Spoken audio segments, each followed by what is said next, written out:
طارق کی دعا۔ اندلس کے میدان جنگ میں یہ غازی، یہ تیرے پراسرار بندے، جنہیں تو نے بخشا ہے ذوق خدائی، دو نیم ان کی ٹھوکر سے صحرا و دریا، سمٹ کر پہاڑ ان کی ہیبت سے رائی، دو عالم سے کرتی ہے بیگانہ دل کو، عجب چیز ہے لذت آشنائی،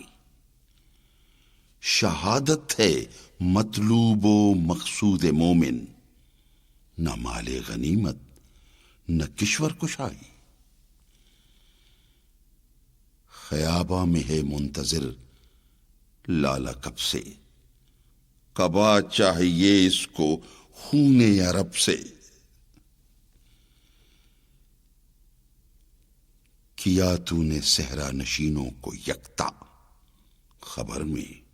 نظر میں، اذان سحر میں، طلب جس کی صدیوں سے تھی زندگی کو، وہ سوز اس نے پایا انہی کے جگر میں، کشادے درے دل سمجھتے ہیں اس کو، ہلاکت نہیں موت ان کی نظر میں، دل مرد مومن میں پھر زندہ کر دے، وہ بجلی کے تھی نعرہ لا تذر میں، عزائم کو سینوں میں بیدار کر دے، نگاہ مسلمان کو تلوار کر دے۔